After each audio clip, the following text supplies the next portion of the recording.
ভারত কথার গ্রন্থিমোচনের 1073তম পর্বে আপনাদের সবাইকে জানাই সাদর আহ্বান। আমরা মহাভারতের শান্তি পর্বের মধ্যে যে হংস সাধ্য সংবাদ, যা হংসগীতা নামে পরিচিত, তাই নিয়ে আলোচনা করে চলেছে। আজকে তার চতুর্থ পর্ব।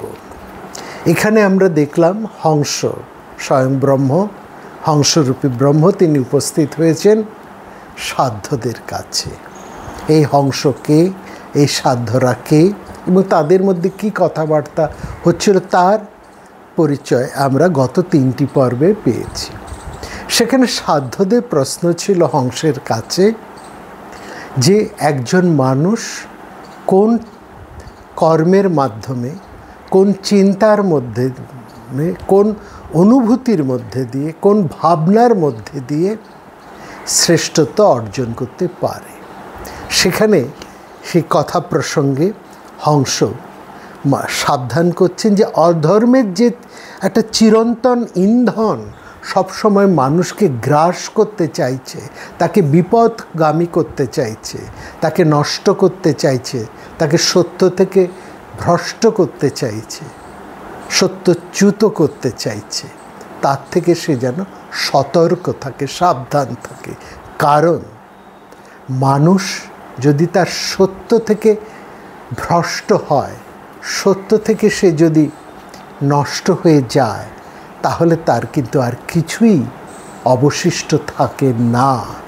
একমাত্র সত্যই হচ্ছে সেই জোর, সেই শক্তি যা মানুষকে সমস্ত প্রতিকূলতা থেকে, সত্য হচ্ছে সেই মানসিক জোর, সেই শক্তি যা মানুষের সমস্ত প্রতিকূলতা থেকে, সমস্ত বিপন্নতা থেকে তাকে বাঁচিয়ে রাখে, তাকে শক্তি দেয়, অনুপ্রেরণা দেয়, তাকে পুনরায় তুলে ধরে, পতনোদ্যত মানুষকে আবার তুলে ধরে, আবার তাকে প্রতিষ্ঠা দেয়।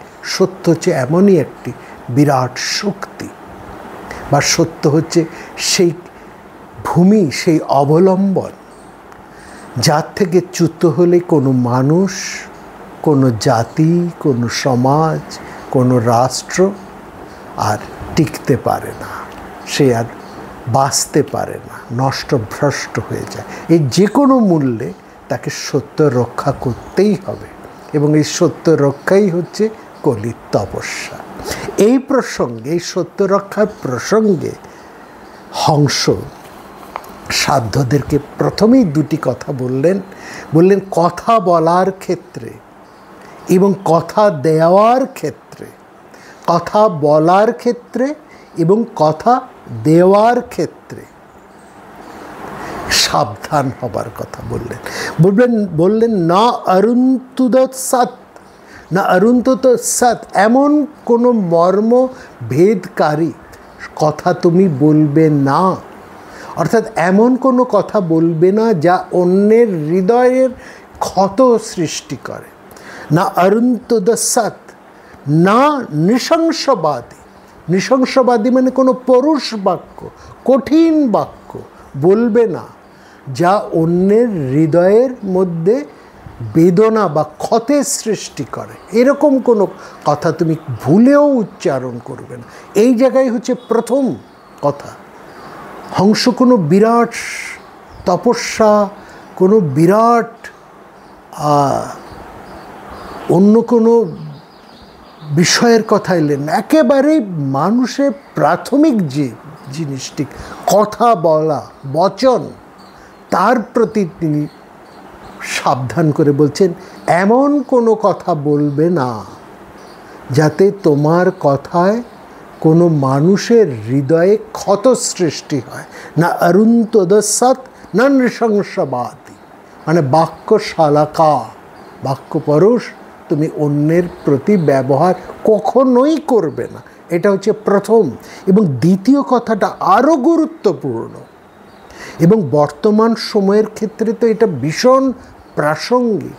বলছে না দীর্ণাভিভাষতে, দীর্ণাভিভাষতে মানে হচ্ছে তোমার কথার মধ্যে যেন কোনো রকম দ্বিচারিতা না থাকে, অর্থাৎ কথা দিয়ে কথা না রাখতে পারার এরকম ঘটনা যেন তোমার মধ্যে না হয়। অর্থাৎ এখন তুমি কথা দিচ্ছ, সেই কথার জালে তুমি নিজেই জড়িয়ে পড়ো না, অর্থাৎ দুরকম কথা বলো না, একই মুখে দুরকম কথা বলো না, যেটা আমরা এখন প্রায় সব রাষ্ট্র নেতাদের মুখে, সমাজের বড় বড় মানুষদের মুখে এই দ্বিচারিতার ব্যাপারটা হামেশাই দেখতে পারি।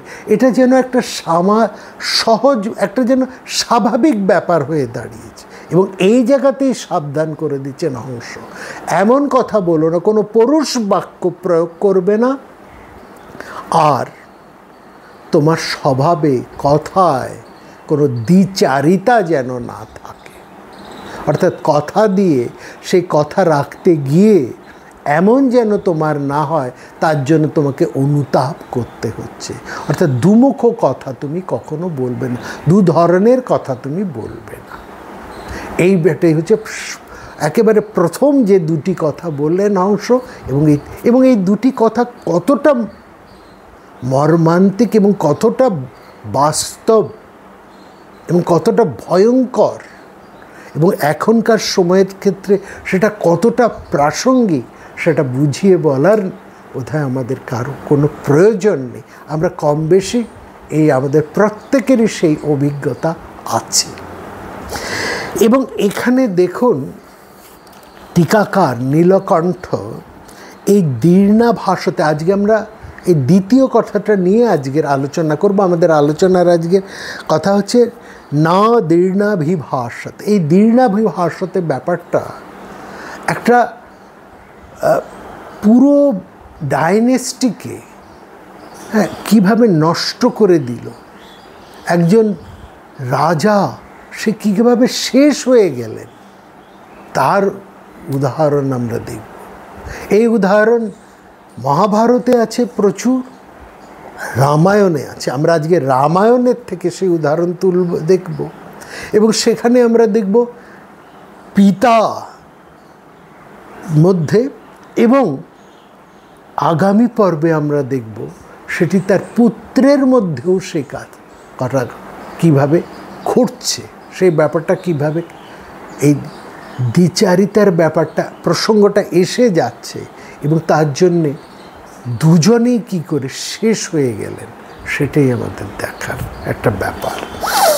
এবং এখানে এই না দীর্ণাভিভাষতে এই শব্দের ভাষ্য করতে গিয়ে মহাভারতের টিকাকার নীলকণ্ঠ বলছেন যে এই যে দ্বিচারিতা, এটা বলছে না কাম বেগ বশানুগম, অর্থাৎ কামতাড়িত হয়ে বা আবেগ তাড়িত হয়ে, কামবেশে, কামের আবেশে কিংবা আবেগ তাড়িত হয়েও তুমি এমন কথা বলো না, এমন কথা কাউকে দিও না যা রাখতে তুমি ভবিষ্যতে পারবে না, বা যা রাখার পরে তোমাকে অনুতাপ করতে হবে।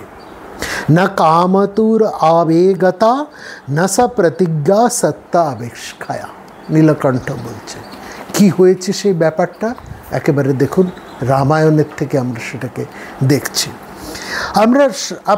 আমরা সবাই জানি যে রামচন্দ্রের রাজ্যাভিষেকের প্রক্রিয়া যখন প্রায় সম্পূর্ণ হয়ে এসছে, তখনই ঠিক সেই মুহূর্তে কুব্জা মন্থরার পরামর্শে কইকেয়ী মহারাজ দশরথের কনিষ্ঠা স্ত্রী, তিনি রামকে বনে পাঠিয়ে ভরতকে সিংহাসনে বসাতে চাইলেন।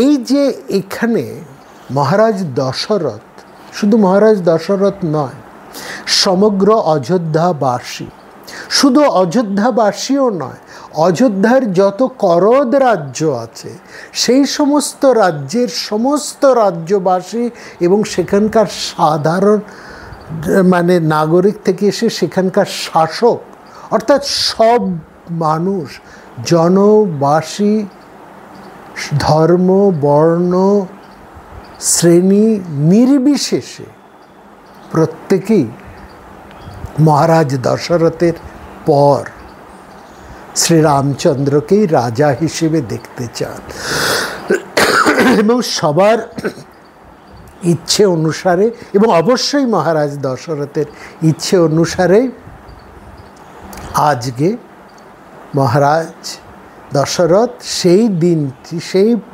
চরম দিন, মহারাজ দশরথের নির্ধারিত সেই চরম দিন যেদিন রামচন্দ্র যৌবরাজ্যে অধিষ্ঠিত হবেন, ঠিক সেই দিনের সেই রামচন্দ্র যৌবরাজ্যে অনুষ্ঠিত হবেন। আয়োজন সুসম্পন্ন, সর্বত্র সুসজ্জিত, সমস্ত ঋত্বিকেরা এসেছেন, সেখানে মন্ত্রপাঠ আরম্ভ হয়ে গেছে, আয়োজন সম্পূর্ণ।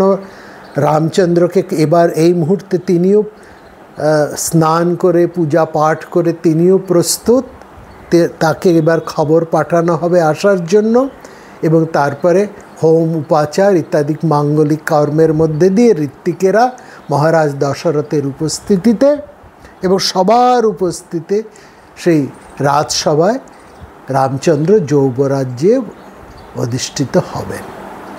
ঠিক এই মুহূর্তে একটি ক্লাইম্যাক্স, সেখানে কি আমরা দেখলাম মহারাজ দশরথের ইচ্ছা এবং অযোধ্যা তথা সমগ্র জনমতের বিরুদ্ধে কইকেয়ী একটা চরম সিদ্ধান্ত নিলেন এবং এই সিদ্ধান্তটা তিনি নিতে পেরেছিলেন কারণ তার কাছে সেই সুযোগটা ছিল।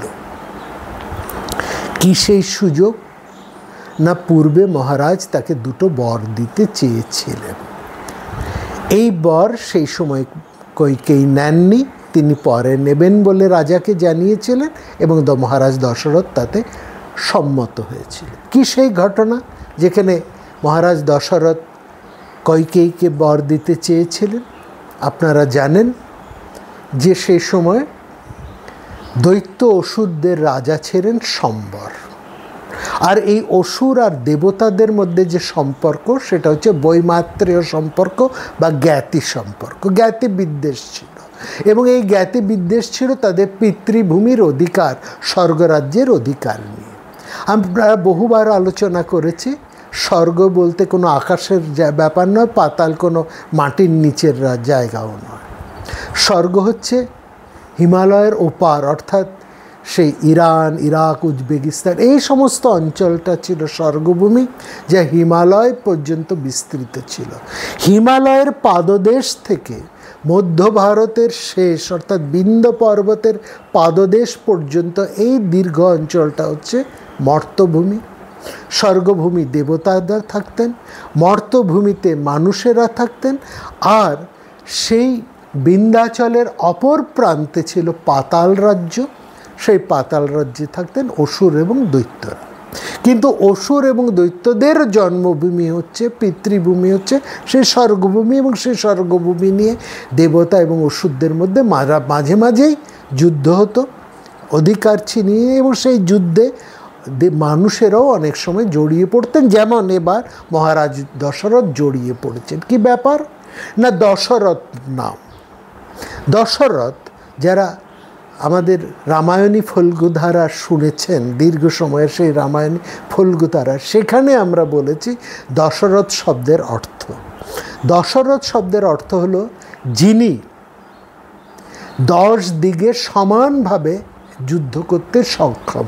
একা তিনি 10 দিক থেকে সমাগত শত্রুর বিরুদ্ধে দাঁড়িয়ে যুদ্ধ করতে সমর্থ, তিনিই দশরথ। 10 দিক মানে পূর্ব, পশ্চিম, উত্তর, দক্ষিণ, ঈশান, বায়ু, অগ্নি, নৈরেত, ঊর্ধ্ব এবং অধ, এই 10 দিকের বিরুদ্ধে একা তিনি সমাগত শত্রুর বিরুদ্ধে যুদ্ধ। অর্থাৎ মহারাজ দশরথ ছিলেন ভয়ঙ্কর একজন যুদ্ধবীর, একজন যুদ্ধ নৈপুণ্যতা তার ছিল। ইন্দ্র বুঝলেন সম্বরের বিরুদ্ধে, দৈত্যরাজ সম্বরের বিরুদ্ধে একা তিনি যুদ্ধে জয়ী হতে পারবেন না। তিনি দশরথের শরণাপন্ন হলেন এবং সে সময় দেবতাদের সাথে মানুষের একটা সম্বন্ধ ছিল, স্বাভাবিক আসা যাওয়া ছিল। আর এই দেবতারা মানুষ এবং দৈত্য প্রত্যেকে কিন্তু মানুষ, আলাদা কোনো প্রজাতি নয়, তারা প্রত্যেকেই মানুষ।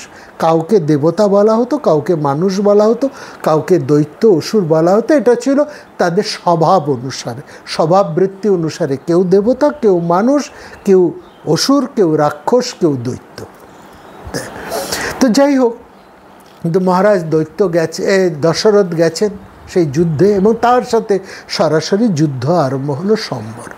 এইখানে লক্ষ্য করার, মহারাজ দশরথের যে 3 রানী, তার মধ্যে জ্যেষ্ঠা হচ্ছেন কৌশল্যা, তিনি প্রধানা সম্রাজ্ঞী বা পাট রানী, প্রধানা মহিষী, তার পুত্র শ্রী রামচন্দ্র। মধ্যমা রানী হচ্ছেন সুমিত্রা, তার 2টি সন্তান লক্ষণ এবং শত্রুঘ্ন, এবং কনিষ্ঠা রানী হচ্ছেন কৈকেয়ী।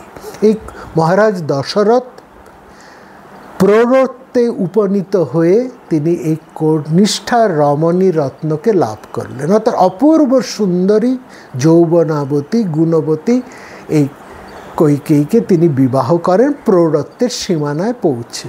আর স্বাভাবিকভাবেই একজন প্ররত্তের সীমানায় উপনীত হয়ে কেউ যদি এমন এক রমণী রত্ন লাভ করে, স্বাভাবিকভাবেই তার সমস্ত আকর্ষণ, তার সব ভালো লাগাটা সেই রমণী রত্নের প্রতি থাকবে। এটার মধ্যে কোনো অস্বাভাবিকতা নেই, এবং দশরথের ক্ষেত্রেও সেটাকে আমরা অস্বাভাবিক বলতে পারি না। দশরথ অন্য 2 রানীর চেয়ে কৈকেয়ীকে খুব স্বাভাবিকভাবেই ভালোবাসতেন।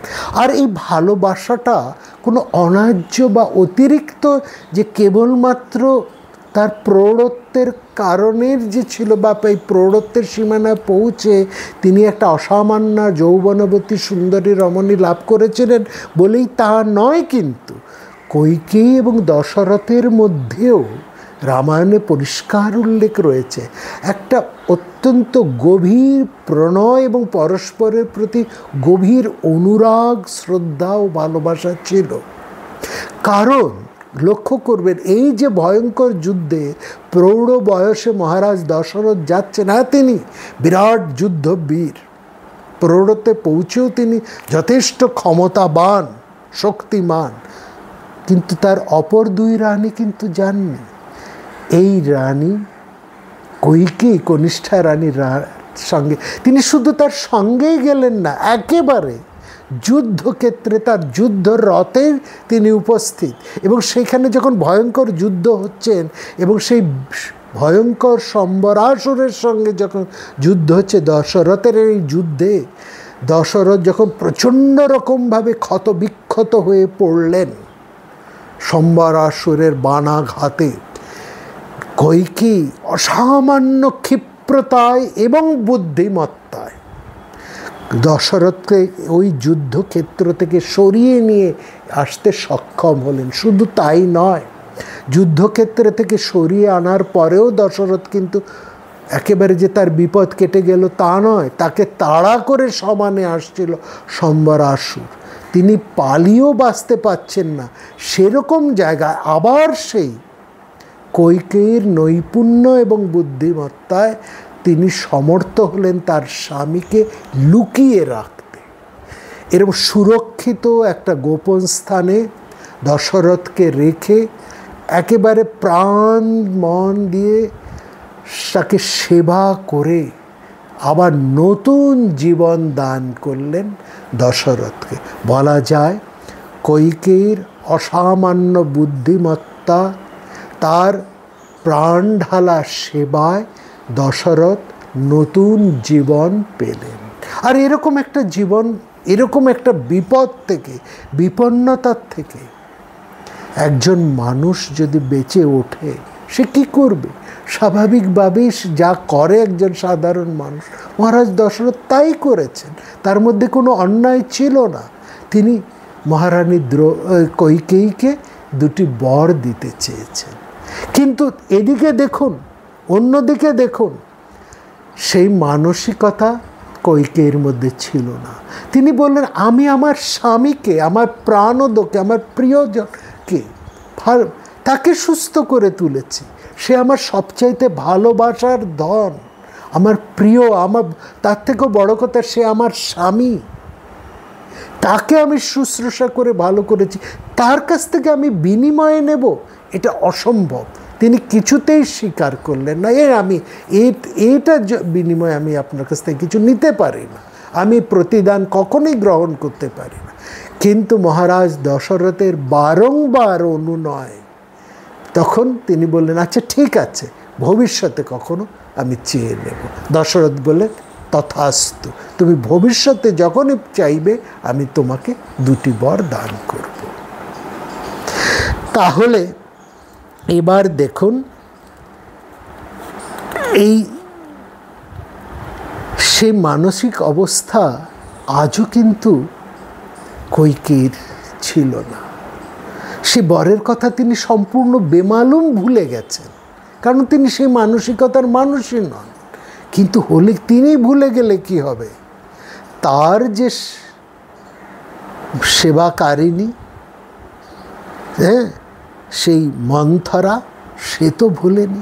মন্থরা দেখলো আরে যদি কৌশল্যার ছেলে রাজা হয়, একে তিনি জ্যেষ্ঠা রানী, তার যে সমস্ত দাস দাসী যারা আছে তাদের ক্ষমতা আরও বেড়ে যাবে, এবার তার ছেলে রাজা হলে ওই সমস্ত দাস দাসীদের প্রভাব ক্ষমতা আরও বেড়ে যাবে, হ্যাঁ, আমার অবস্থা কি হবে, এরকম অর্থাৎ একটা ইনার পলিটিক্স এটাকে বলে, মানে রাজমহলের একটা রাজনীতি, অর্থাৎ রাজমহলের একটা ঘৃণ্য কুচক্রের পলিটিক্স, এটা কিন্তু ঘটে। এবং এটা যে শুধু আমরা রামায়ণের মধ্যে দেখছি তা না, যে কোনো রাজমহলের মধ্যেই এই ধরনের ঘৃণ্য একটা রাজনীতি তলায় তলায় চলতে থাকে। সেটা ইসলামের সভ্যতার মধ্যে দেখুন, মোগল রাজত্বের মধ্যে দেখুন, ইসলাম রাজত্বের মধ্যে, কিংবা অন্য যে কোনো ইতিহাসের সমস্ত যা ক্ষেত্রেই আপনারা এর বহু পরিচয় পাবেন, বহু জায়গায় এর ভুরি ভুরি নিদর্শন আছে। এবং এই কুচক্রীদের যে একটা জঘন্য নিম্ন স্তরের যে একটা রাজনীতি, যেটা রাজমহলের রাজনীতি বলে চলে আর কি, যেটাকে বলে ইনার হাউস হেটেড পলিটিক্স, এইটা যেটা চলে, হ্যাঁ, যেটা একটা মহলের রাজনীতি, তার যে ভয়ঙ্কর পরিণাম, সেখানে কিন্তু অনেক রাজবংশ ওই ঘৃণ্য রাজনীতির কুচক্রীর তাড়নায় শেষ হয়ে যায়। ঠিক সেটা এখানেও ঘটেছে। মন্থরা বুঝলেন তার তো তাহলে ক্ষমতা থাকবে না, সে ছিল অত্যন্ত ক্ষমতালোভী, সে মগজ ধোলাই আরম্ভ করলেন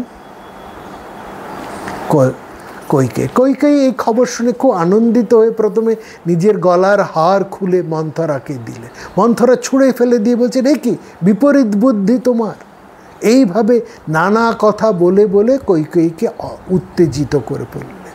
এবং মন্থরার কথায় কৈকেয়ী, অর্থাৎ তার দ্বারা যেটা আমরা বলবো তার মস্তিষ্ক প্রায় একটা বিকৃত অবস্থায় গেল, মগজ ধোলাই হয়ে গেল, এরকম একটা অবস্থায় কৈকেয়ী কী করলেন, তার কুপরামর্শে তিনি উত্তেজিত হয়ে আজকে সেই ভুলে যাওয়া 2টো বর নেবার জন্য তিনি ক্ষেত্র তৈরি আরম্ভ করলেন, একটা মানে পরিবেশ তৈরি আরম্ভ করলেন। তিনি কি করলেন, তার সমস্ত গয়নাগাটি খুলে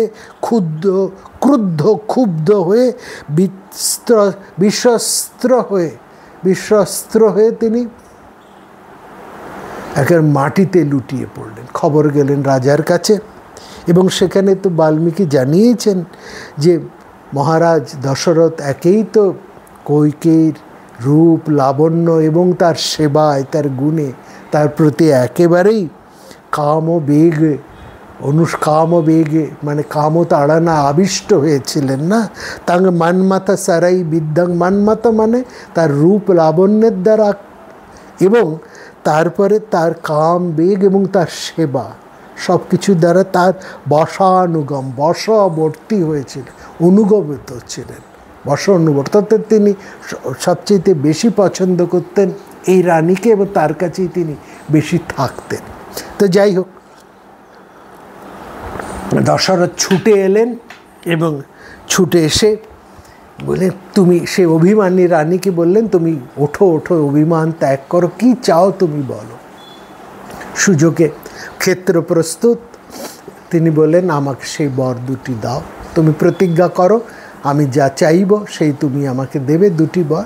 দশরথ বলছেন, দেখুন দশরথ যখন বললেন, আমি ধর্ম সাক্ষী করে বলছি, সুক্রেতে নাপি তে শপে, আমি, এবং শুধু তাই নয়, আমি আমার ছেলের নামে শপথ করে বলছি। অর্থাৎ কোন ছেলে? না, জ্যেষ্ঠ পুত্র দশরথের প্রাণ সম। তেন রামেন কৈকেয়ী শপেচ বচন ক্রিয়াম। তখন কৈকেয়ীর, এবার দেখুন কৈকেয়ী কী করছেন। কৈকেয়ীর সঙ্গে সঙ্গে সোচ্চারে তিনি বললেন যে ত্রিলোকবাসী আপনারা সাক্ষী থাকুন, যেখানে দেবতারা, সমস্ত দেবতারা, গন্ধর্ব, রাক্ষস, মানুষ, সবাই সাক্ষী থাকুন, সাক্ষী থাকুন গৃহদেবতা, অর্থাৎ ঘরের বাইরের সবাইকে তিনি সাক্ষী রেখে এবার তিনি দুটি বর প্রার্থনা আরম্ভ করলেন। কেন এই সাক্ষী রাখা? কারণ দুটো কারণ। তার প্রথম কারণটা হচ্ছে, মহারাজ দশরথ যখন প্রথম তাকে ওই দুটি বর দান করতে চেয়েছিলেন, তিনি যখন বিপন্ন অবস্থায় সেই যুদ্ধক্ষেত্রে থেকে তিনি লুকিয়ে তাকে সুরক্ষিত জায়গায় কৈকেয়ী রেখেছেন, তার সেবায় তাকে সুস্থ করে তুলছেন, সেই সময় অতি প্রসন্ন হয়ে দশরথ দুটি বর দিতে চেয়েছেন। সেখানে তো কৈকেয়ী আর দশরথ, আর তো কেউ ছিলেন না। সুতরাং দশরথ যে তাকে বর দিতে চেয়েছিলেন তার তো কোনো সাক্ষী নেই, কিন্তু এখন তিনি সাক্ষী রাখছেন। আরেকটি কারণ, যাতে করে পরবর্তী সময়ে মহারাজ দশরথ এমন কথা না বলতে পারেন যে দেখুন সেই সময়ে কৈকেয়ীকে ভোলানোর জন্য সে অত্যন্ত অভিমানী হয়েছিল, সে তাকে ভোলাবার জন্য আমি কী কথা না কী কথা বলেছি, হ্যাঁ, এরকম যাতে না হয়। অর্থাৎ তিনি কথা দিয়ে পরবর্তী সময়ে আর যাতে কোনো রকমভাবেই কথার খেলাপ না করতে পারেন, যা প্রতিশ্রুতি দিচ্ছেন সেই প্রতিশ্রুতি থেকে তিনি যাতে আর না সরে আসতে পারেন, তার জন্য তিনি ঘরে বাইরে ত্রিলোককে সাক্ষী রাখলেন কৈকেয়ী। সমস্ত দেবতা, গন্ধর্ব, রাক্ষস, মানুষ এবং গৃহদেবতা সবাইকে তিনি সাক্ষী রাখলেন।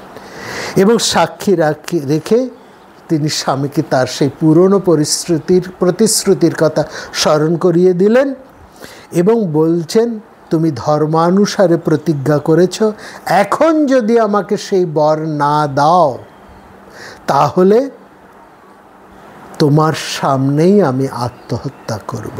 তৎ প্রতিশ্রুত ধর্মেণ নচেদ দর্শমে বরম, তাহলে আজকেই আমি তোমার সামনেই আত্মহত্যা করব। অর্থাৎ মহারাজ দশরথকে দুদিক থেকে একে সাক্ষী রেখে বেঁধে ফেললেন, অন্যদিকে আবার তার উপর আরেকটা চাপও সৃষ্টি করে রাখলেন। না, কথা ধর্ম সাক্ষী দেবে বলেছ, এরা সবাই সাক্ষী, তারপরে যদি তুমি কথার খেলাপ করো তাহলে আমি তোমার সামনেই আত্মহত্যা করব। তার মানে আরেক রকমের তার উপরে মানসিক একটা চাপ তৈরি করেও রাখলেন কৈকেয়ী। মানে দেখুন ওকালতি বুদ্ধিটা কেমন কৈকেয়ীর, চতুর্দিক থেকে তিনি বেঁধে ফেলছেন মহারাজ দশরথকে।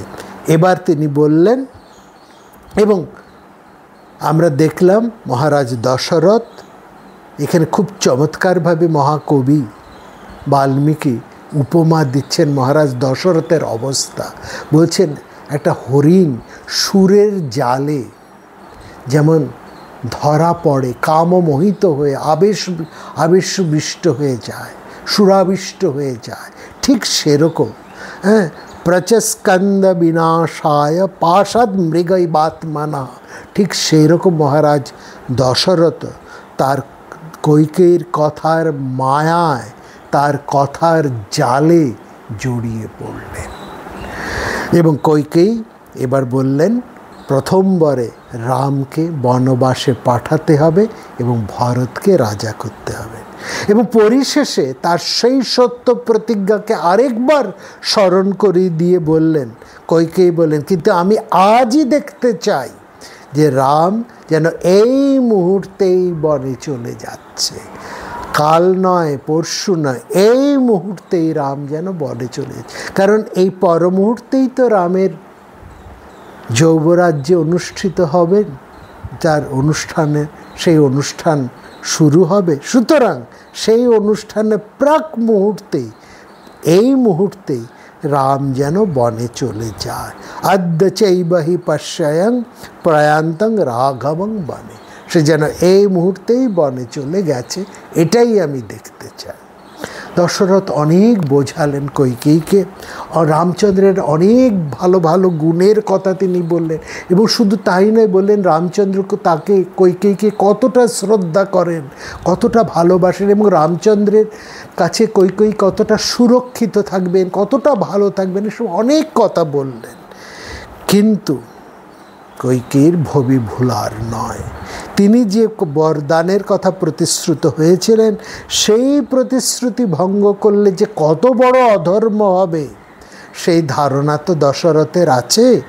এই অধর্ম যাতে না হয় সেই জন্য তিনি প্রায় কইকেয়ীর পায়ে ধরে, একেবারে রামায়ণের সেই কথাই বলছে, অঞ্জলিং কুর্মি কৈকেয়ী পাদ চাপে পৃষ্যামিতে, পারে পায়ে ধরে বলছেন, তুমি তোমার এই বর ফিরিয়ে নাও, এতে করলে বড় অধর্ম হবে।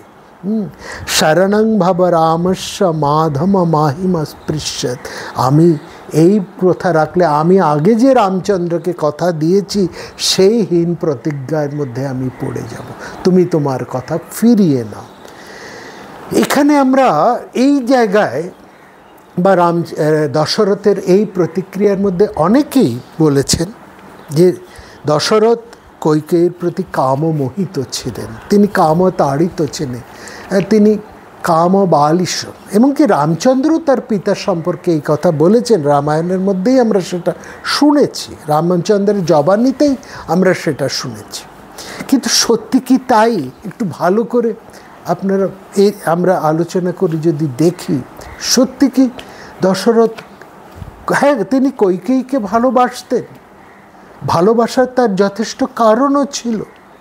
কইকেয়ীর প্রতি তিনি একটা আলাদা রকম তার ফিলিংস ছিল, অনেকটা আলাদা আকর্ষণ ছিল, এবং সেটা খুব স্বাভাবিক।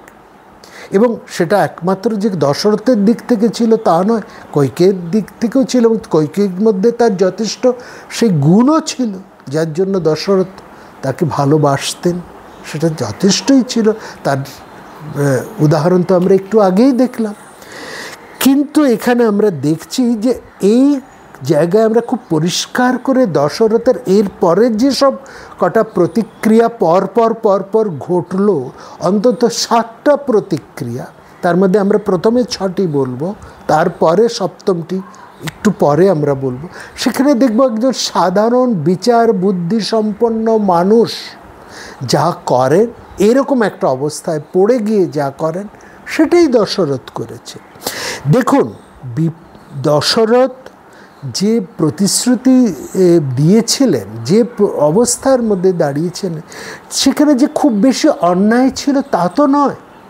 একজন মানুষ তার বিপন্নতার সময় তাকে কেউ এসে রক্ষা করছে, তাকে সাহায্য করছে, তাকে সেবা করছে, তার প্রাণ বাঁচাচ্ছে, সেখানে তো সে উজাড় করে তাকে দেবে, এবং এটাই স্বাভাবিক। একটা হৃদয়ধর্মী সম্পন্ন মানুষ তো সেরকম আচরণই করে যা দশরথ করেছে, এবং সেখানে কোনো অন্যায় নেই। হ্যাঁ, এটা অন্যায় সেটা তো নয়। সুতরাং সেখান থেকে সেই দিকের বিচারও আমরা মহারাজ দশরথকে কামতাড়িত বলতে পারি না, কামাবিষ্ট আমরা বলতে পারি না দশরথকে। এবং এরপরেও এই দশরথ নিশ্চয়ই কইকেয়ীকে ভালোবাসতেন, এবং সেই ভালোবাসার পরিমাণটা এতটাই ছিল, কইকেয়ীর জন্য তিনি একেবারে আগুনে ঝাঁপিয়ে পড়তে পারতেন, এবং সেটাও স্বাভাবিক। কইকেয়ীর মধ্যে সেই গুণ, সেই ভালোবাসাটা ছিল। কইকেয়ীর দ্বারা কইকেয়ীর কাছ থেকে দশরথ সেরকম ব্যবহারই পেয়ে এসেছেন। কিন্তু এই অন্যায় আবদারের পর দশরথের মধ্যে যে পরপর প্রতিক্রিয়াগুলো আমরা দেখলাম, একটি নয়, দুটি নয়, 7টি প্রতিক্রিয়া। সেই প্রতিক্রিয়াগুলোকে যদি আমরা খুব ভালো করে বিচার করে দেখি, তাহলে দেখব যে দশরথের মধ্যে কোনো কৈকেয়ীর প্রতি কোনো অতিরিক্ত বা অস্বাভাবিকতা ছিল না, যার থেকে আমরা দশরথকে কৈকেয়ীর প্রতি কামতাড়িত বা কামমোহিত বলে দোষে দুষ্ট করতে পারি, এরকম কিন্তু ছিল না সেটা। এবং আমরা কৈকেয়ীর মুখে এই অদ্ভুত একটা বায়না শুনে তিনি কিন্তু দশরথ তাকে একেবারে ছেড়ে কথা বলেননি। তিনি প্রথমে প্রচণ্ড ক্ষুব্ধ হয়েছেন এক। দ্বিতীয়, তিনি তাকে প্রচণ্ড ভৎসনা করেছেন, যাকে বলে প্রচণ্ডতম ভৎসনা করেছেন। তাতেও যখন কাজ হলো না, ক্ষুব্ধ হলেন, প্রচণ্ড ভৎসনা করলেন, তাতেও যখন কাজ হলো না, তিনি তাকে অভিশাপ দিলেন। খুব রাগ করা, গালিগালাজ করা, তাতেও যখন কাজ হলো না, তখন তিনি তাকে অভিশাপ দিলেন। সেই অভিশাপেও যখন কৈকেয়ী এতটুকু টলল না, তিনি তার নিজের অবস্থান থেকে সরে এলেন না, তখন একজন সাধারণ মানুষ কি করেন? অনুনয়। দশরথ তাই করলেন, অনুনয় করলেন, হাত জোড় করে অনুনয় করলেন, ভালোবাসার কথা বললেন। এই 5টা পরপর প্রতিক্রিয়া হলেন এবং 6ষ্ঠ প্রতিক্রিয়া তার পা ধরলেন, একেবারে তার পা ধরে সেখানে তিনি সেই অবস্থায় দাঁড়িয়ে গেলেন। একেবারে বলছেন, আমি তোমার পা ধরছি, তুমি তোমার এই কথা ফিরিয়ে না। অর্থাৎ মহারাজ দশরথ যে কোনোভাবেই হোক এই কৈকেয়ীর এই থেকে, জাল থেকে তিনি বেরোতে চাইছেন। সুতরাং এই 6টা আচরণকে যদি আমরা পরপর দেখি, তার ক্ষুব্ধ হওয়া, তার ভৎসনা, তার অভিশাপ, তার অনুনয় এবং ভালোবাসার কথা বলা, এবং অবশেষে তার পা ধরা, কোনো কিছুর পেছনেই তো তার কামাতুরতাকে প্রমাণ করা যায় না, এখানে আমরা বলতে পারি না। কেন? কৈকেয়ীর কথা তিনি মেনে নেননি, এবং তিনি যেটা জড়িয়ে পড়েছেন সেটা তার প্রতিজ্ঞার ফাঁদেই তিনি জড়িয়ে পড়েছেন। অর্থাৎ তার স্বাভাবিক মানসিক দুর্বলতাই তাকে আজকে বিপদে ফেলেছে। আর ঠিক এই জায়গাতেই সাবধান করছে হংস বলছেন যে দেখো, যখন তুমি খুব একটা সুরক্ষিত অবস্থায় আছো, সুরক্ষিত স্বভাবে, অর্থাৎ তোমার যখন শক্তি, অর্থ, বল সব দিক থেকে তুমি যখন তোমার অবস্থা সবটাই তোমার অনুকূলে, এরকম একটা অনুকূল অবস্থার মধ্যে যখন রয়েছো, অনুকূল এবং সুরক্ষিত দুটোই মধ্যেই তুমি যখন রয়েছো, বা কোনো একটা বিপন্নতার মধ্যেও আছো, অনুকূল, সুরক্ষিত কিংবা বিপন্নতার মধ্যেও তুমি যখন রয়েছো, তখন বাপু কথা দেবার ক্ষেত্রে কিন্তু সাবধান হবে। যেমন তুমি অন্যের প্রতি বাকপরুষ ব্যবহার করবে না, কর্কশ বাক্য বলবে না, এমন কথা উচ্চারণ করবে না যাতে তোমার কথায় অন্যের হৃদয় দীর্ণ হয়ে যায়, এমন কথা তুমি যেমন বলবে না, এটা যেমন অনুচিত, তেমনি কথা দেবার ক্ষেত্রেও কিন্তু সাবধান। যখন তুমি সুরক্ষিত থাকবে, যখন তোমার অবস্থা সব দিক থেকেই তোমার প্রতিকূল, সেরকম অবস্থায় কিংবা বিপন্নতার সময়ও তুমি এমন কোনো প্রতিশ্রুতি দেবে না যা রাখতে গিয়ে ভবিষ্যতে, যে কথা রাখতে গিয়ে বা যে কথা পালন করতে তোমাকে পরে অনুশোচনা করতে হয়, এমন কিছু তুমি করবে না। এইটাই হংস সম্পন্ন করছে। আসলে দশরথ এটা কখনো ভাবতে পারেননি যে তার প্রতিশ্রুতি এমন বিপরীত হয়ে তার দিকে ফিরে আসবে। কৈকেয়ী এমনভাবে সে তার মৃত্যুর মতন বর চেয়ে বসবেন, দশরথ এই কথা স্বপ্নেও ভাবেনি। মৃত্যুর মতন তো অবশ্যই, এই বরদান করেই তো দশরথের মৃত্যু ঘটল পুত্র শোকে। অর্থাৎ এখানে হংস বলছেন প্রতিজ্ঞা, প্রতিশ্রুতি, সত্য বন্ধন এবং অর্থাৎ যার মধ্যে সত্য ব্যাপারটা রয়েছে, এমন কোনো কথা তুমি দেবে না, এমন যা সেই সত্যকে তুমি রক্ষা করতে পারবে না। তোমার সেই কথা রাখতে গিয়ে তোমার বিপন্নতা আসবে, বা তুমি সত্য থেকে ভ্রষ্ট হবে, বা সেই সত্য পালন করতে গিয়ে তোমার বিপন্নতার সৃষ্টি হবে, তোমার মৃত্যু পর্যন্ত ঘটতে পারে, বা তুমি বিলাপ করতে বাধ্য হবে, বা তোমার মধ্যে একটা ভয়ঙ্কর পরিস্থিতি তৈরি হবে। এরকম অতি দুর্বল মুহূর্তেও তুমি কোনো আবেগ তাড়িত হয়েও, কাম আবেশে বা অত্যন্ত সুরক্ষিত অবস্থায় থেকেও তুমি এমন কথা রেখো না যে তোমার কথার খেলাপ ঘটতে পারে, বা কিংবা সেই কথার থেকে ভ্রষ্ট হওয়া মানে সত্য থেকে নষ্ট হওয়া, আর সত্য নষ্ট হওয়া মানেই তোমার সবটাকে তুমি শেষ করে ফেলা। সুতরাং কথা দেবার ক্ষেত্রে, প্রতিশ্রুতি দেবার ক্ষেত্রে তুমি সাবধানে থাকবে। আর ঠিক এই কারণেই আজ মহারাজ দশরথ এরকম কঠিন ফাঁদে পড়ে তিনি ভয়ঙ্কর বিপদে পড়েছেন। তিনি মানে ভৎসনা করেও হোক, ক্রোধ প্রকাশ করে হোক, কিংবা পায়ে ধরেও তিনি সর্বরকম চেষ্টা করে তিনি এই বিপন্নতা থেকে বাঁচতে চাইছেন, কিন্তু তিনি বাঁচতে পারছেন না। কি করে বাঁচবেন? তার মধ্যে তো একটা কৈকেয়ীর মাথায় তো একটা কুবুদ্ধি ঢুকে পড়েছে। এটা তো হয়, একটা ভালো মানুষের ব্রেন ওয়াশ কখন যে ঘটে যায় সে নিজেও জানে না। তিনি সুতরাং কৈকেয়ী কেন বিরত হবেন?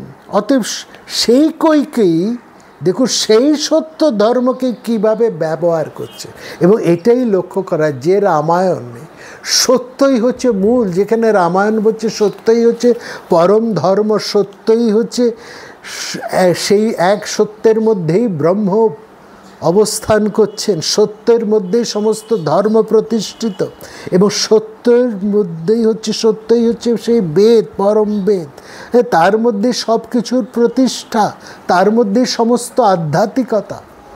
সেই সত্যকেই দেখুন কি বিপ্রতিভভাবে রামায়ণে কৈকেয়ী ব্যবহার করছে, এইটাই দেখার কথা। আমরা মহাভারতের মধ্যে দেখেছি এই সত্যের নানা রকম অপলাপ ঘটে, নানা রকম তার প্রায়োগিক ক্ষেত্রে তার কত রকমের ব্যবহার হয়, সেটা আমরা কৃষ্ণের কথার মধ্যেও দেখেছি। কিন্তু রামায়ণ তো তা নয়, সেখানে সত্য অত্যন্ত ঋজু, সরল, রৈখিক, যা বলেছি তাই, আর একটি শব্দের এদিক ওদিক হবে না।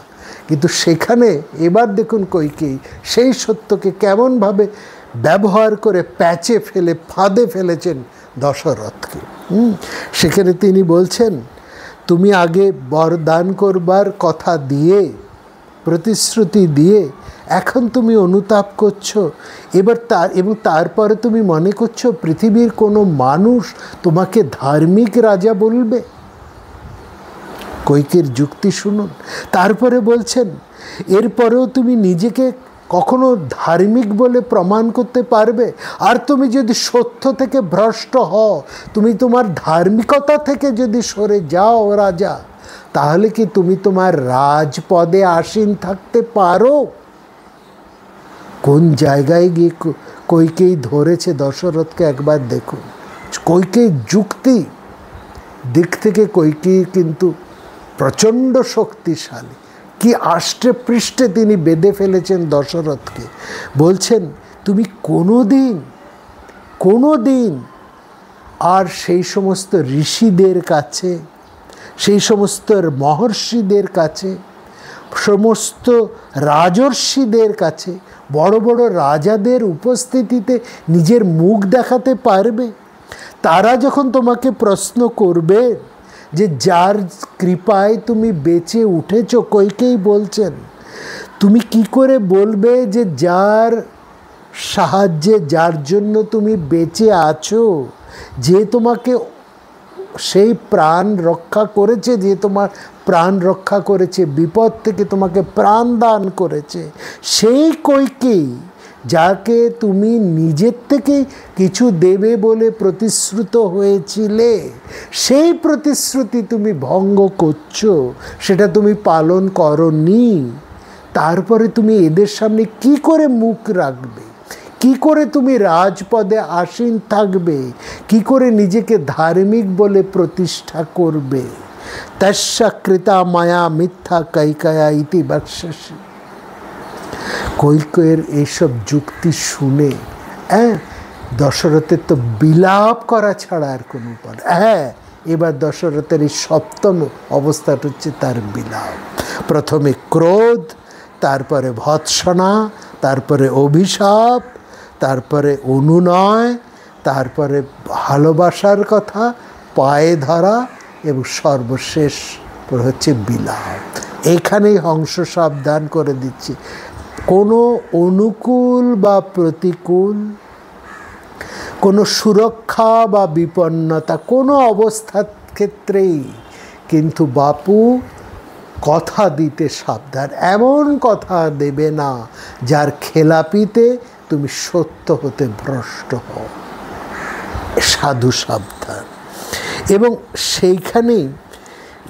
এইখানেই আমরা দেখছি সত্যকে কৈকেয়ী একেবারে ব্রহ্মের পর্যায়ে দাঁড় করে নিয়ে এসে বলছেন, সত্যকেই ধর্মজ্ঞ ব্যক্তিরা পরম ধর্ম বলে জানেন।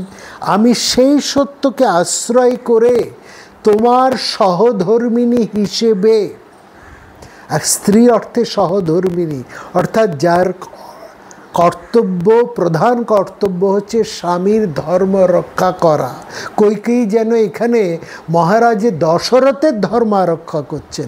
রামচন্দ্রকে বনে পাঠানো বা ভরতকে রাজা করা এটা বড় কথা নয়, তিনি মহারাজ দশরথের ধর্ম রক্ষা করছেন, এটাই যেন কৈকেয়ীর সবচাইতে বড় কাজ।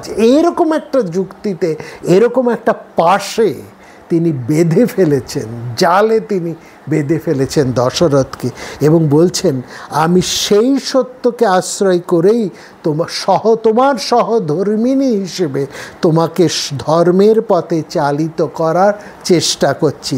সত্যম আশ্রিত চ মায়াতং ধর্ম প্রতিচোদিতা।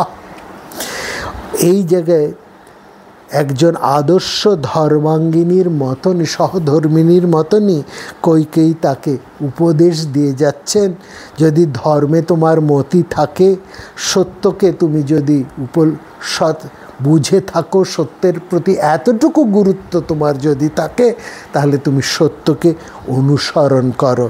সত্যং সমন্বর্তস্য यदि ধর্মে ধৃতা মতিঃ। কেননা সত্যই হচ্ছে সেই ব্রহ্মের প্রকাশ, সত্যের মধ্যেই ধর্ম প্রতিষ্ঠিত, সত্যই হচ্ছে বেদ, এবং সত্যের দ্বারাই আধ্যাত্মিকতা রক্ষা পায়। সত্যমেক পদং ব্রহ্ম সত্যে ধর্ম প্রতিষ্ঠিত সত্যমেবাস্খয়া বেদা সত্যে নাবন্দতে পরম। দেখুন কিভাবে জালে বদ্ধ করে এই সত্যকে, সেই সত্যের কোন দিক থেকে তিনি বেঁধে ফেললেন। অর্থাৎ সত্য ব্যাপারটা দুর্জনের হাতে পড়লে তার কি প্রয়োগ হতে পারে, এবং এখনকার দিনে মানুষের যে কি পরিস্থিতি সেটা কিন্তু আমরা বুঝতে পারি। এবং এই জায়গায় আজকের দিনে আমরা দাঁড়িয়ে দেখতে পারি রাষ্ট্রনেতা থেকে আরম্ভ করে সব বড় বড় মানুষ থেকে আরম্ভ করে সাধারণ মানুষের মধ্যে যে দ্বিচারিতা ব্যাপারটা এতটা স্বাভাবিক হয়ে দাঁড়িয়েছে, যে সে যে প্রতি মুহূর্তে সত্য থেকে ভ্রষ্ট করে তার নিজের অবস্থানটাকে কতটা হীন, কতটা লঘু করে ফেলছে, কতটা ভয়ঙ্কর অবস্থায় সে দাঁড়িয়ে কতটা করুণ করে ফেলছে, সে মানুষ নিজে বুঝতে পারছে।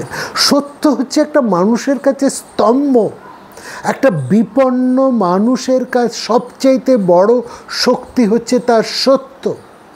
সত্যর জোরে একজন বিপন্ন, পিঠে ঠেকে যাওয়া, দেয়ালে পিঠ ঠেকে যাওয়া মানুষও আবার কিন্তু ঘুরে দাঁড়াতে পারে, পতনোদ্যত মানুষও আবার উঠে দাঁড়াতে পারে এই সত্যের জোরে। সত্য এতটাই শক্তিমান। আর সেই সত্য থেকে মানুষ প্রতি মুহূর্তে নিজেকে সরিয়ে নিচ্ছে তার দ্বিচারিতার দিক থেকে, এবং সেটা কতটা স্বাভাবিক। আর এই দ্বিচারিতা রাষ্ট্রনেতা থেকে সর্বত্র সমস্ত শিক্ষিত অশিক্ষিত, বড় থেকে সাধারণ সবার ক্ষেত্রে এটা একটা যেন কমন ব্যাপার হয়ে যাচ্ছে। কত সহজে তারা মিথ্যার আশ্রয়ে, মিথ্যার মুখোশ পরে কি অসামান্যভাবেই না তারা সমাজের সর্বস্তরে বিচরণ করে বেড়াচ্ছে। এইখানেই দেখছেন এই যে কইকেয়ী যে সত্যের কথা বলছেন, সেখানে সেই পরম ব্রহ্মের অবস্থান আছে বা বেদ আছে কি না এ ব্যাপারে আমাদের যথেষ্ট সন্দেহ আছে। কিন্তু এই সত্য যে এক বর্তমান দিনের নীতিতে যে সেটা একটা ধর্ম, এ ব্যাপারে আমাদের কোনো সত্য নেই।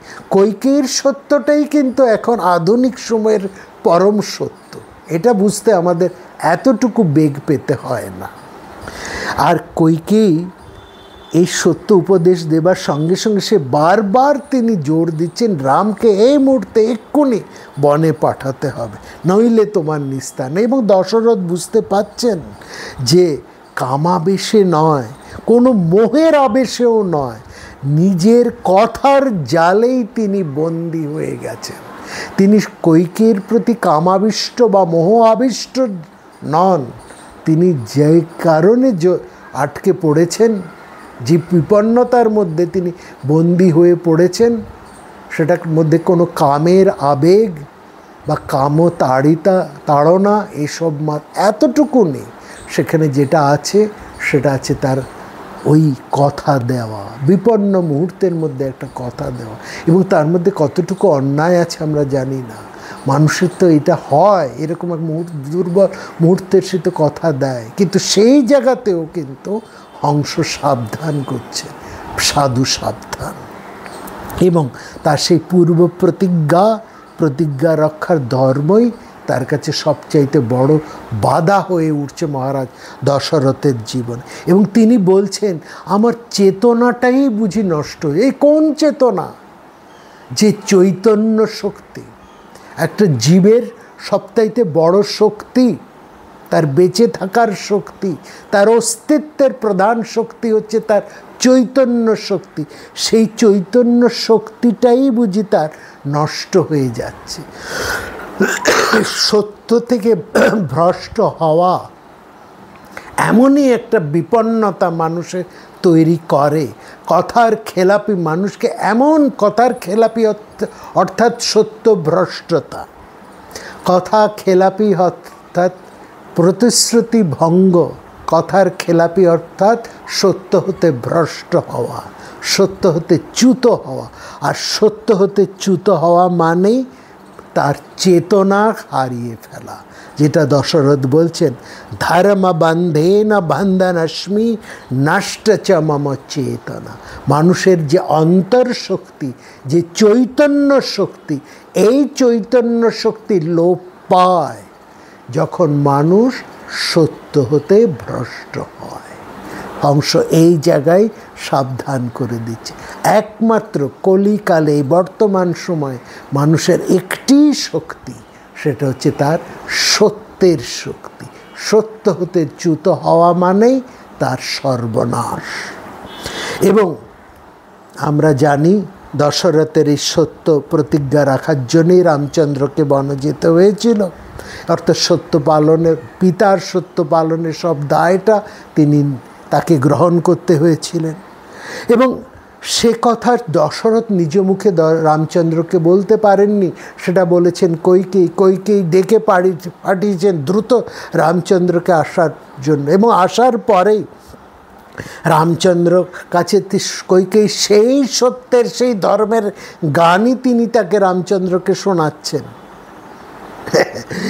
বলছেন যে দেখো, এবং তার স্বামীর নামে অনুযোগ করে বলছেন যে মহারাজ দশরথ, তোমার পিতা আমার কাছে যা প্রতিশ্রুতি দিয়েছেন তোমার স্বার্থ রাখার জন্য, আমার কাছে আমার স্বামী তোমার পিতা মহারাজ দশরথ যে প্রতিশ্রুতি দিয়েছিলেন তোমার স্বার্থ রক্ষার জন্য তিনি সেই প্রতিশ্রুতি এখন রক্ষা করতে পারছেন না, সেই প্রতিশ্রুতি থেকে চ্যুত হচ্ছেন।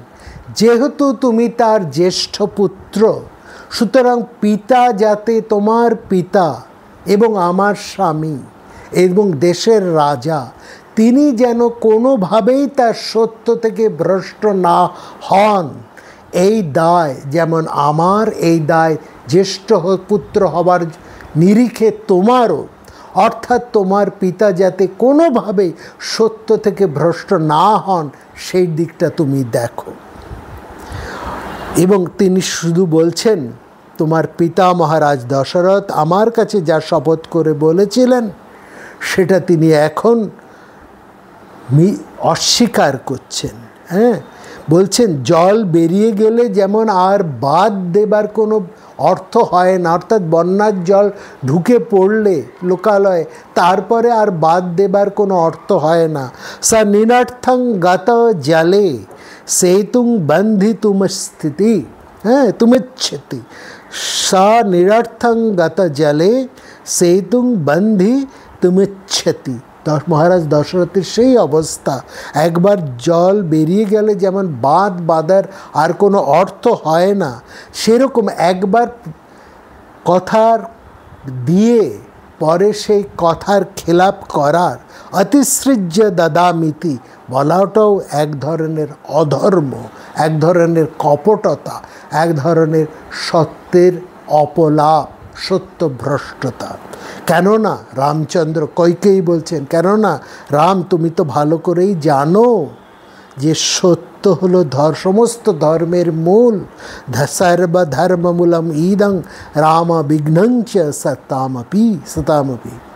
সুতরাং তোমার পিতা তোমার স্বার্থ রক্ষা করার জন্য আমার উপর রাগ করে যাতে তিনি সত্যভ্রষ্ট না হন সেটা দেখার দায়িত্ব তোমারও। কৈকেয়ীর এই কথা শুনে রামচন্দ্র ধিক শব্দ বললেন, অহো ধিং নাহ দেবী, বললেন এমন কথা বলবেন না, আমার প্রতি ধিক, এইরকম কথা আপনি বলবেন না। বাবার কথায় প্রয়োজনে আমি আগুনে ঝাঁপ দিতে, জলে ডুবতে, সমুদ্রে ডুবতেও আমি প্রস্তুত। তিনি শুধু আমার পিতাই নন, তিনি আমার গুরু বটে। আপনি বলুন, আমি প্রতিজ্ঞা করছি আমার পিতা যা চান আমি তাই করব। কারণ, এবার রামচন্দ্র যে শব্দটা উচ্চারণ করলেন সেটাকে লক্ষ্য করুন। বলছেন কারণ রামচন্দ্র কখনো দুরকম কথা বলে না। করিষ্যে প্রতি জানে চ রাম দীর্ণাভিভাষতে। এই দীর্ণাভিভাষতে অর্থাৎ রামচন্দ্র কখনো দুরকম কথা বলেন না, কথার খেলাপি করেন না, দ্বিচারিতা করেন না। এই দ্বিচারিতার প্রসঙ্গ রামায়ণের মধ্যেও আছে।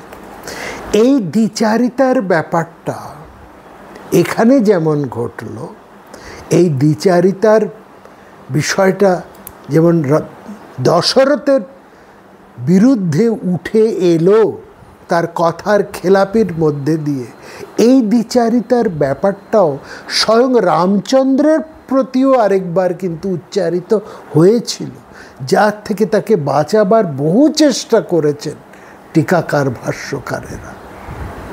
সেটা আমরা আগামী পর্বে আসব। হ্যাঁ, সত্য প্রতিজ্ঞ রামচন্দ্রের প্রতিও কিন্তু এই ধরনের একটা অপলাপ উঠেছিল, এবং সেই জায়গার দিকেই লক্ষ্য রেখে হংস কিন্তু সাধ্যদেরকে সাবধান করে বলছেন যে এমন কিছু করো না, এমন কোনো অবস্থাতে, যখন তোমার অনুকূল অবস্থা কিংবা প্রতিকূল অবস্থা, যখন তুমি বিপন্নতার, যখন তুমি সক্ষম অবস্থায় রয়েছে কিংবা তুমি বিপন্নর মধ্যে রয়েছে, কোনো রকম কামের আবেগে কিংবা আবেগ তাড়িত হয়েও এমনভাবে কোনো কথা কাউকে দিও না যেখানে সেই কথা রাখতে গিয়ে তোমার কথার খেলাপ করতে হয়, তোমাকে দ্বিচারিতা করতে হয়, সত্যের অপলাপ করতে হয়, সত্য হতে ভ্রষ্ট হতে হয়। কারণ সত্য ভ্রষ্ট হওয়া মানেই তোমার সবটাই নষ্ট হয়ে যাওয়া। আর দ্বিচারিতা মানুষের, সভ্য মানুষের, ধর্ম মানুষের আচরণীয় ধর্ম হতে পারে না। সুতরাং কথা বলা, কথা উচ্চারণের সময় এবং কথা দেবার সময়, কথা উচ্চারণ মানে কারো প্রতি বাক্য প্রয়োগের সময় এবং কাউকে কথা দেবার সময় কিন্তু অত্যন্ত সাবধান থাকবে। যাই হোক, ওই যে দৃঢ় ভাষাতে দ্বিচারিতার প্রসঙ্গ পুত্রের ক্ষেত্রে কিভাবে এসেছে সেটি নিয়ে আমরা আসব পরবর্তী পর্যায়ে। আপনারা সবাই ভালো থাকবেন। আপনাদের মতামত অবশ্যই শেয়ার করে কমেন্টসে জানাবেন এবং এই পর্বটি যদি আপনাদের ভালো লাগে অবশ্যই আপনারা এই সাবস্ক্রাইব করে আমাদের পাশে থাকবেন।